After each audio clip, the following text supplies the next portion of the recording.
Hello, dear listener, dear viewer. My name is Mumpulu Kiluruma Mahobe, your host of this exciting show. Do I have a delightful and exciting guest for you this time around? This episode is jam-packed with information, with intellectual energy, and all the rest of it. My guest is Mr. Kangwenyana. First name is Wabona Kangwenyana, who happens to come from an engineering background, who's also an entrepreneur like myself.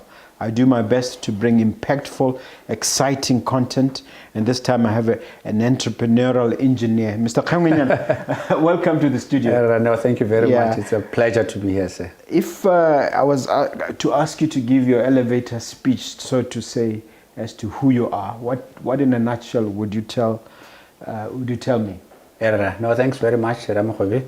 My name is Wabona Kangwenyana. I'm, as you said, an entrepreneur. I'm an engineer. I used to work in the mines some years ago and turned entrepreneur, so the entrepreneurial bug caught up with me, and I left corporate to go into the business environment almost now 25 years ago. So then I started a company called Innolead Consulting, which we've been running for the last 20 years, grown now to about 40 employees. And that's the consulting company that specializes in project management and strategy work. So we do a lot of work with blue chip organizations here in Botswana, but now we've expanded into Africa, where we've opened offices in Zambia, Uganda, and Rwanda. So we are a very ambitious organization. We also have another entity called Digital High Technologies. It's an organization we acquired about 3 years ago to go into the technology space. As you know, with the recent COVID, technology has become a very important aspect of our life. So we've also got that. But I also am a passionate farmer. So I'm being a Botswana, cattle is a big thing for me. So we also have 2 farms where we breed Shabre and Simbra type cattle. For the Botswana market. What is Innolead, by the way? Innolead, what do they consult on, or on what topics? Okay, the way the whole idea came about was, there was a lot of debate in the early 90s and even going back to the 80s about how Botswana has packaged brilliant policies. We have very well developed by our public service, good policies, but the things seems to go off when it comes to implementation, execution. So that is how the whole idea of going into consulting and looking at what is the best area that can give the best contribution to our country. And I said, if we can find that science of execution, the discipline of saying, when I've said I want to do this, then I'll apply this method to make sure it happens. Okay. So project management, that art and science is called project management. And that is why, and being an engineer, having worked in the mines and projects, it was a very natural space for me to go into. So our biggest competency and where we've made a difference in the market is in the area of project management. So we train in the art and science of project management. We've got an academy, right up accreditation levels, where we train our clients to be professional project managers, your Prince 2, your PMP, all these array of project management skills we do. We also, I'm also very interested in how to sharpen up our organizations in Botswana in terms of performance and competition and that type of thing. So we're also a strategy consultant, and we've helped a lot of companies here in Botswana in terms of growth, in terms of improving efficiencies, both citizen companies and major corporations here. Your Depswanas, your major financial institutions such as Barclays. We've done that strategies. We've done strategies for a lot of the parastatals here, your SEDAs, your LEAs, and so forth. That is why we found that we've after 20 years, I think we mature enough to now take our models to the rest of Africa. Exciting. Yeah. Today, dear listener, dear viewer, we're going to talk about happiness. It's a very interesting subject, and man has wanted to be happy from the beginning of time, and happiness is an issue that we have wrestled with. Mr. Kangwenyana, what would you say is the importance of this subject? In other words, what is happiness? Can you define it? Let's start there. Before we define happiness, just a little bit of background, Ramakhobe. It's an area that has really fascinated me. In terms of, I've grown up in terms of friends and family, where you observe people, that one looks happy, that one looks most of the time is in a depressive mood, is a moody person. And that always was bizarre for me. And then right now with our organizations, we employ almost 100 people. So again, that exposed me to the dynamics of the human science. And that always fascinated me, this aspect. Now, 3 years ago, I bumped onto this subject matter through reading to say there's actually a whole array of literature and science around and research around happiness. So that's how, as Innolead, we decided that let's jump into this and ascertain what it is. Or just to find out that it's actually a very old subject. Goes all the way to 2,500 years ago. People like Socrates, Aristotle, the philosophers who Aristotle said, there's nothing ultimate in life that we can pursue other than happiness. And even articulated the role of government in enabling happiness for its people. And all that went through to people like William James, who was one of the very renowned psychologists. James of Harvard. James of Harvard. And then even Adam Smith, when Adam Smith with his Wealth of Nations, he was very quick to remind the readers, in the end, you cannot just measure economic success through the financials, homo economist, as they say. You got to also look at the aspect of well-being of your people. Right through someone who is a gentleman called Simon Kuznets in 1934, who designed the concept of GDP, gross domestic product. And Simon Kuznets, he was a Nobel Prize winner for coming up with GDP. And he was very quick to caution the authorities in the States, with GDP, coming up with it had nothing to do with measuring the well-being of people. So caution. But unfortunately, the world has made GDP, financial and money the center of everything. And I believe that in Botswana, as you know, we grew up with the whole world ululating around our economic success and money. And I think we've jumped onto that bandwagon. And I feel that we've gone overboard where we've now ignored the well-being of our people, well-rounded, happy people. And I'll talk about the benefits of having happy people for a country. Still on the explanation, I mean, just taking it further as to why it's important for people's benefits. One looks at the American Constitution. As a lawyer, it fascinates me that they've put it as an inalienable right, the right to life, liberty, and the pursuit of happiness. Of happiness, correct. So can you speak to that and explain at that level why it's so significant that they've even included in their constitution in America?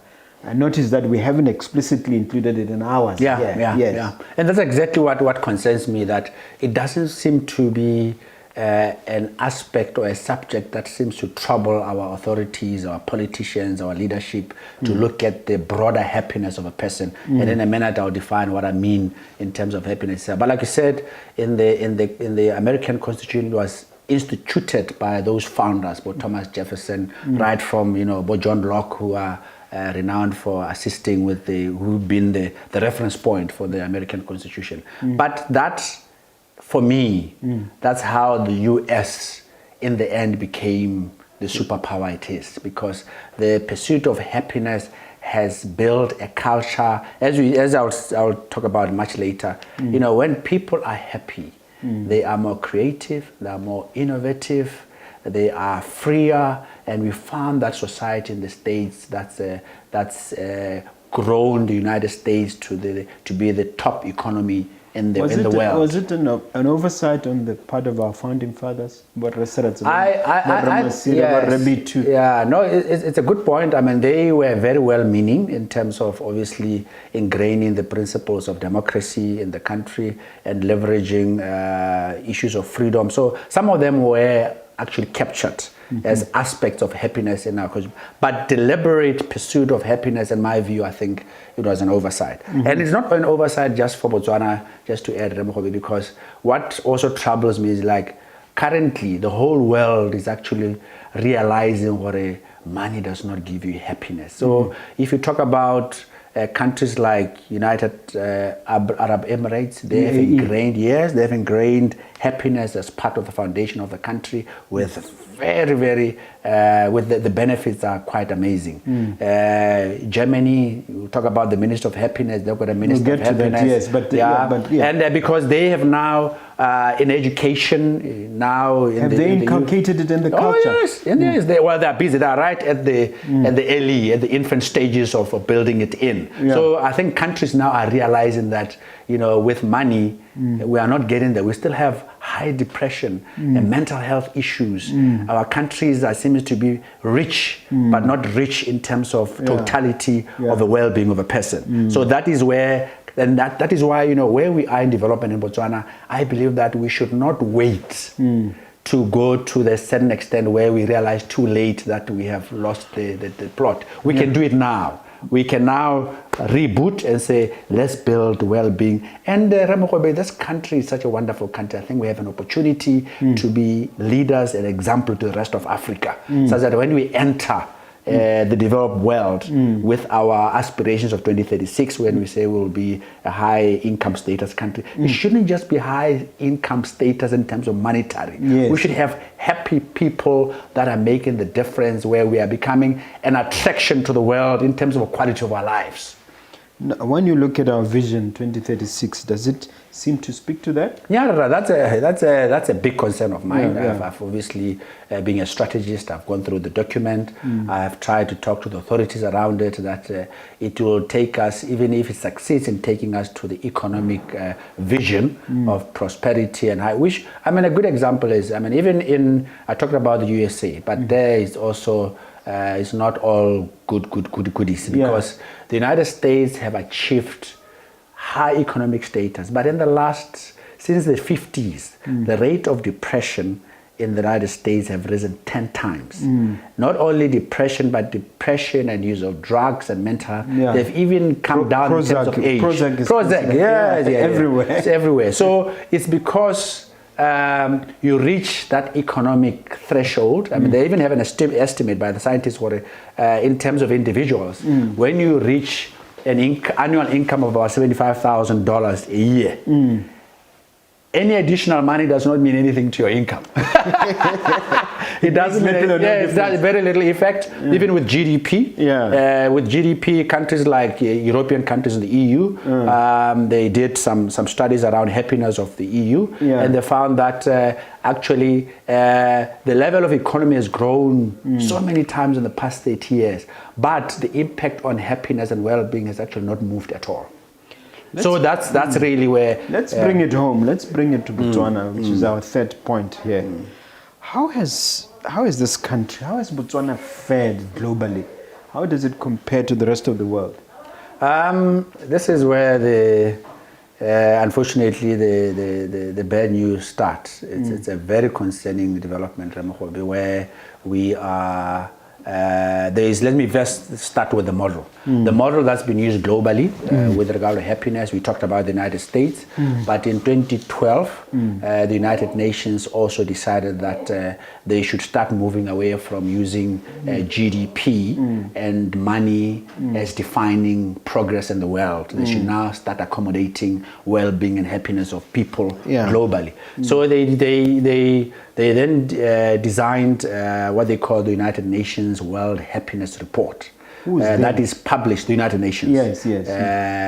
Through a committee. They have a committee headed by... they have engaged a very influential economist, Professor Jeffrey Sachs. I don't know if you know him, University of Columbia. Yes, he's written many books. He's written a lot of books and very well renowned. And he's put together a team of experts who do all the data, collect data globally, and actually rank countries. Now, you wouldn't believe that in Botswana has never, out of 156 countries, Botswana has never been in the top 100.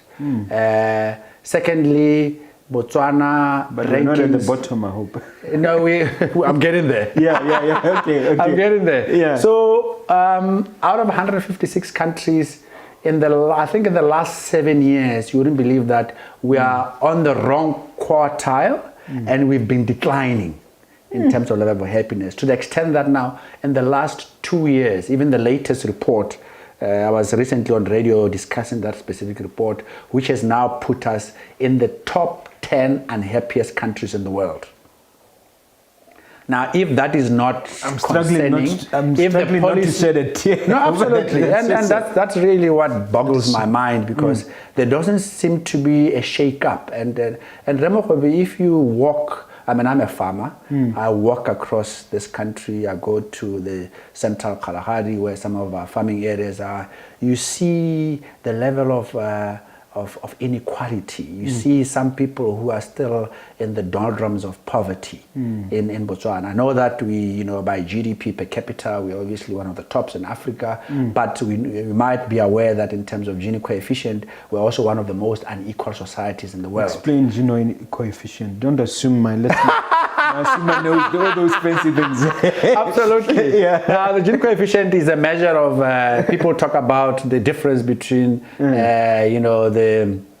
the rich and the poor. Yes. That's really a ratio that shows the gap, how big the gap is. And it's concerning for development. Is it to economics. say the poor are getting poorer quickly, or the rich are getting richer quickly, or both? The gap between, these ones are leaving the poor ones. The gap keeps growing. Okay. And we're actually in the top 3 in the world.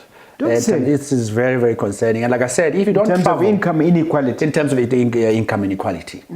So we are very, very divided society in terms of inequality. And equity is a very important factor. We will talk more about some of the... We talked about out of the 160 or so nations, where are we? Are we the last 3? Yeah. I think the last one we were 148 out of 156 in terms of ranking. I mean, those are available in the internet. You can just go to United Nations World Happiness Report, and it's all in there. So we are not performing very well. And some of the things, I mean, I talk about some of the things that you observe around here. I mean, look at our education system.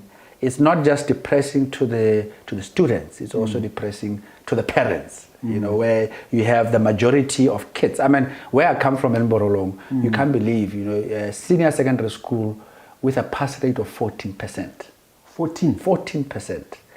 With a student of over 1,000.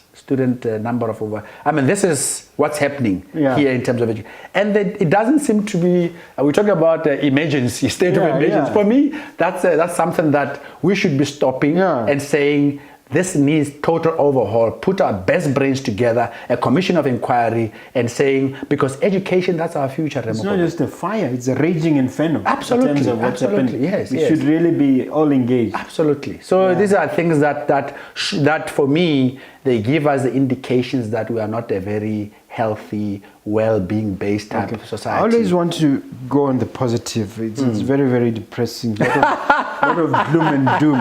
So I want to switch to the positive by asking you, how can we individually enhance our happiness? More specifically, can the level of happiness be improved by a person, by an individual, and how so?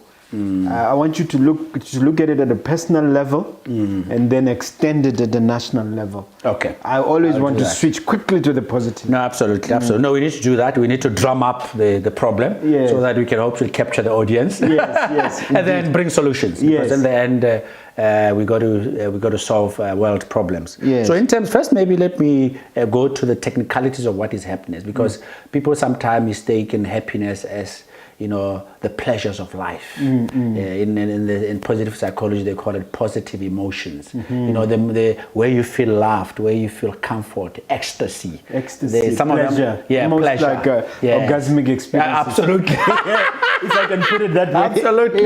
You did. You did. Yeah. So that is called happyology. In the whole science of well-being. So there's that aspect. Now, one gentleman out of University of Pennsylvania is a guru in this field. He's called Professor Martin Seligman. He's come up with a model which I really like in terms of defining what well-being is. And he says it's got 5 aspects. His acronym PERMA, which is PERMA, PERMA. And PERMA, the first P is that a happy person has to regularly experience those pleasures, positive emotions. You know, if you're a happy person, you got to regularly, you know, when you are, like I said, you feel love with your loved one, you know, orgasms, as you said. You said it. Yeah, it's effective. You know, life, yeah. you got to, you know, sometimes when you go jogging, you feel your dopamine goes up, you feel that Ecstatic, pleasure, ecstatic. So you got to feel that way. Yeah. And then after the P, there's an E. Yeah. Then there's E. E is engagement.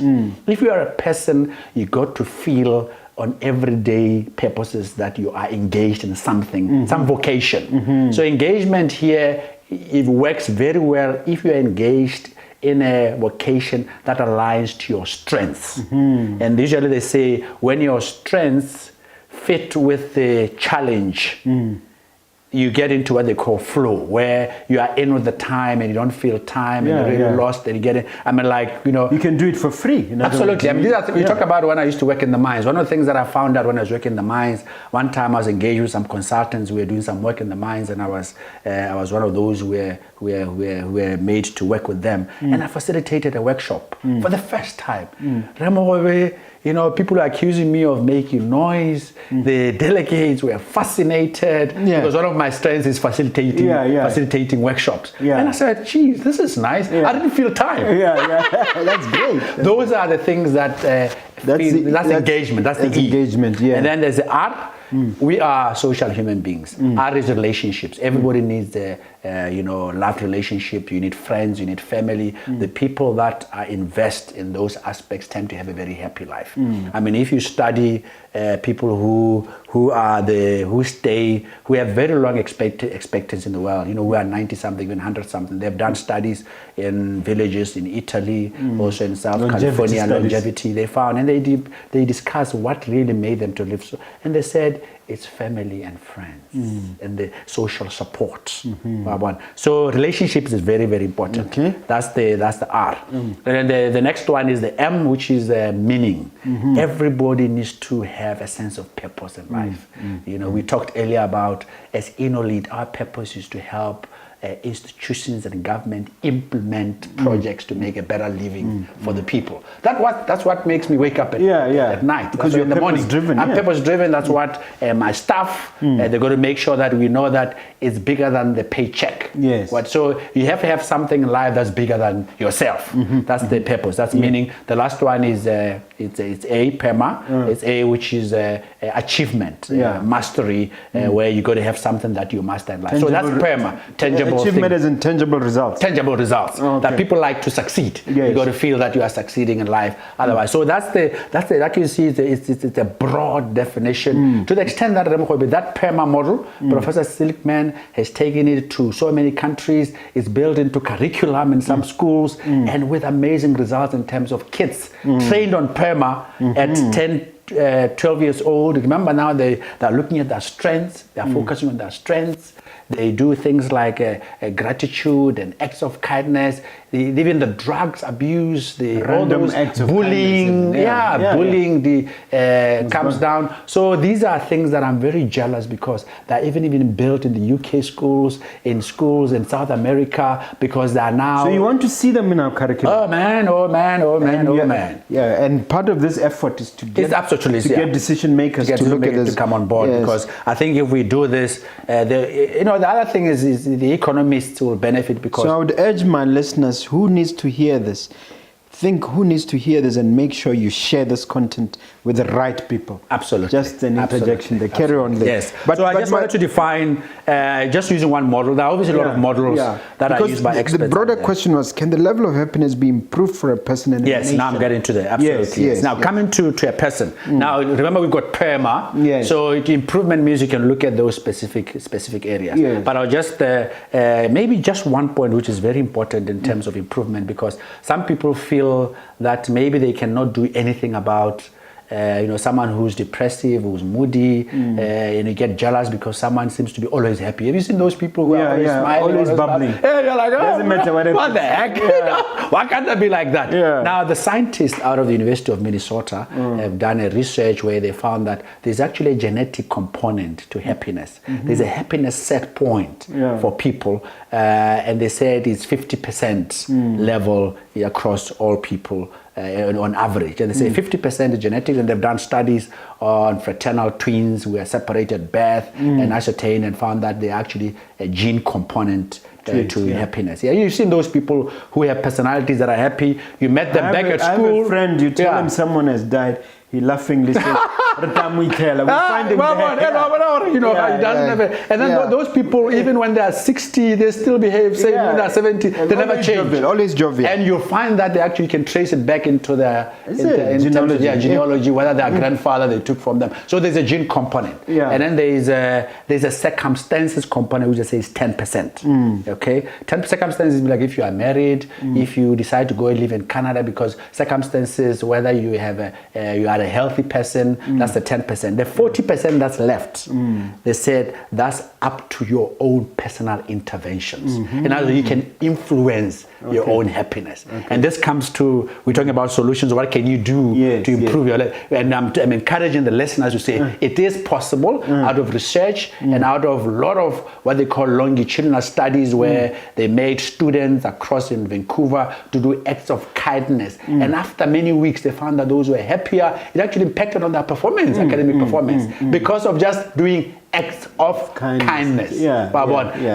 Writing gratitude letters. I mean, Professor Silkman did a study with their staff at University of Penn and even students to do letters of gratitude every evening before they go to bed. And obviously they do happiness self-assessment first, and then later they found out people, after doing the gratitude letters, notes, every evening, the happiness just shot out. Because you learned, you know, we never take time to appreciate the good things that happen to us. Just particularly as men, I mean, writing a letter to say, or a note every evening, say, I'm thankful. It sounds so quirky, isn't it?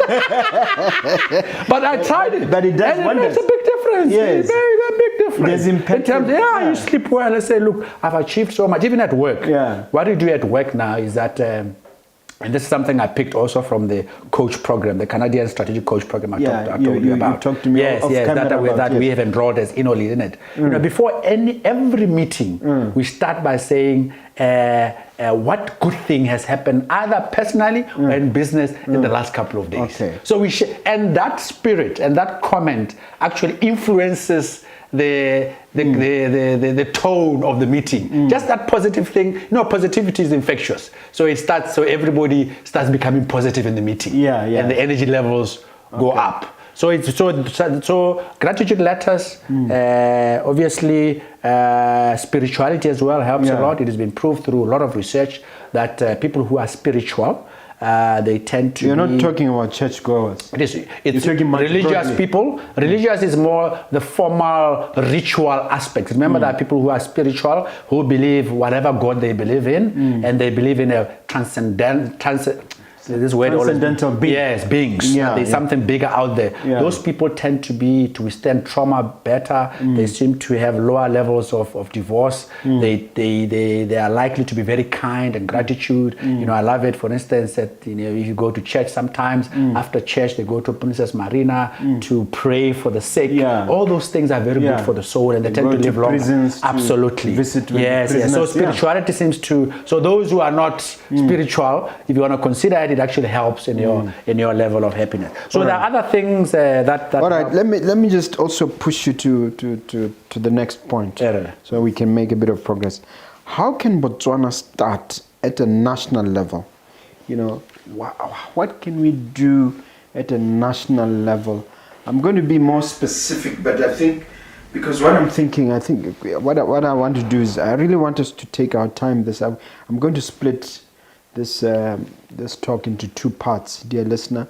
We'll have part 1 and part 2. So we're still on part 1. So as we conclude part 1, how do you think as a country we can consciously and deliberately take this forward? The next session we'll go into the nitty-gritty. Right now I want you just to break it down, to be broad. I just want you to be broad. I'm with you. Yes. Ramakgobe, that is people like us who study and research and see what's happening in the world, and we pick things that we think can help our country make a difference, not just in terms of numbers, but make a difference to particularly the neediest of our society. I mean, like I said, you see in our country the people that have money but they still struggle. You see the poor health. I have teenagers. We see at school the mental health issues that are troubling about our youth, because they don't seem to have a sense of purpose. They don't have some of the things that I talked about. I've seen them do crisis, and some of them they cut themselves, suicidal. Can you believe it that globally, the global suicide rates are now higher than people who are taken by non-communicable diseases? I didn't know that. This was published by World Health Organization earlier this year, because something is that's why there's so much interest in well-being and happiness. Yeah. Because there's something wrong with the person. Worldwide. They're worldwide. Yeah. And I'm jealous that we have to do something here in Botswana before it's too late. So my first call in Botswana at a country level is that you cannot make any difference unless leadership is about influencing a people or a nation to go in a particular objective or goal.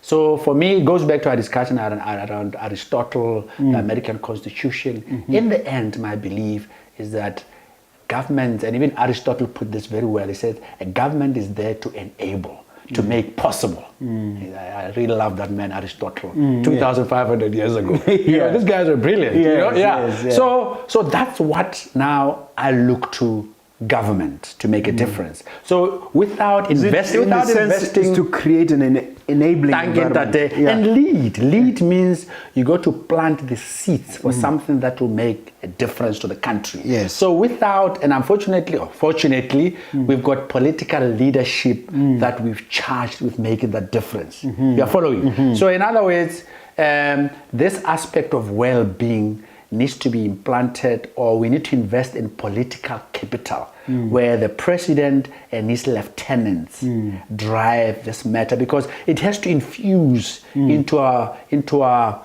public service and political discourse to say all this that we are doing is for the common person. People don't vote to have more money. No. I know there are people that are right at the bottom of the scale who a little bit of money can make a big difference. But in Botswana, in terms of our GDP level, I want more greenery. Yes. For what? To create better communities. I mean, some of the things that we are doing, Ramokhobe, are so sad, because this country, as you know, there's a principle of Ubuntu, Botswana, community, visiting each other, not having big walls with electric fences, with big dog. That is not who we are. For me, that is why we are deteriorating, because we are losing some of the goodies that we should have inherited from our forefathers. In our culture. In our culture. So for me, this is where the leadership have to try and start building. I mean, I'll give you a very silly example where it's not built into our public discourse or development process. I stay in Mokolodi. In Mokolodi, we just have developed this new dual carriageway going into the south. Yes. And, a very beautiful dual carriageway. But my thinking was, people are taking up walking and cycling. Wouldn't it be nice to have a cycling path on the highway in parallel, just alongside the highway, so that people can cycle to Boate and back free of traffic. People can jog to safely. I was like, please do that. And none of that. And it wouldn't have cost that much. Absolutely. We do developments in Gaborone. We bring down the trees with ease. Nobody asks any question. We need trees. These are people who happy people again. They spend time in nature. Nature helps you to that's why I'm a farmer as well. I run to the bush to try and re-energize from a nature point of view. So we got to develop our cities, keeping the trees, keeping the parks, art as well. But I want you to talk in terms of a national strategy. How do we do this? Do we have workshops? I want us to be a little workshops with our leaders. How do we inculcate this idea? How at a practical level, generally speaking? No, absolutely. The first thing, I think I will pick on the workshop, because I've talked to Professor Seligman. Yes. I called him through, because you got a University of Penn locally, so I engaged with them. Yes. They gave me permission, and you can't believe it. This is the #1 guru. He was the chairman of the American Association of Psychologists, Professor Seligman. Yes. I talked to him. He said, people know Botswana because of the.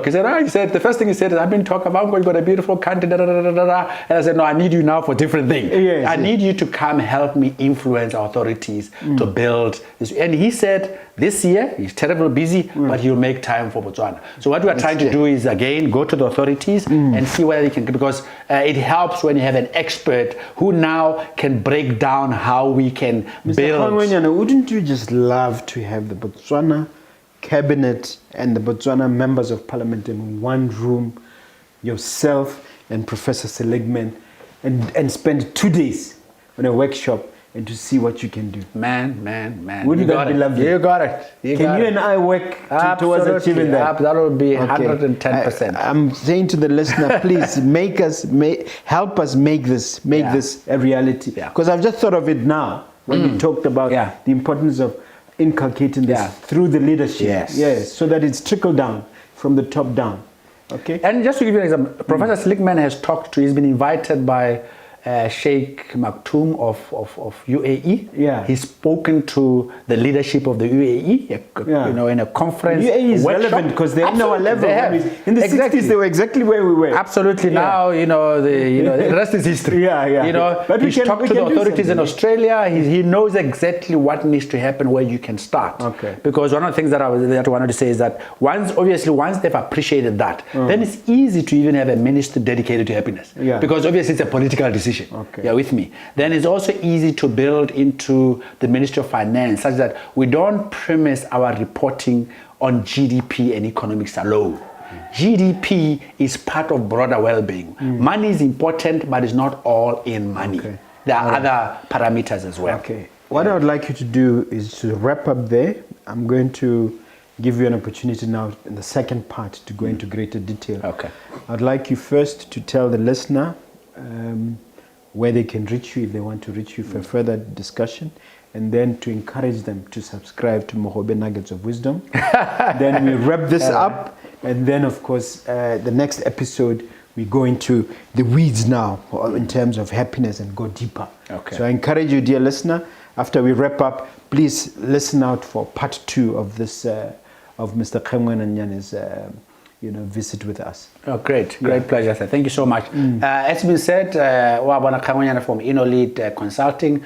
I'm reachable on Innolead at innolead.co.bw or cell number 71303682. We are reachable to discuss the subject, whether to build in happiness within your organization, which is very important, or look at individual, how you can prove it. Where we can't, we obviously give you references. For instance, if you want to do your own assessment of your happiness level, please go on to the site called AuthenticHappiness.org for Professor Seligman. In that website, they've got all tools to assess where you are in terms of happiness level, because the best thing to start improving is to know where you are.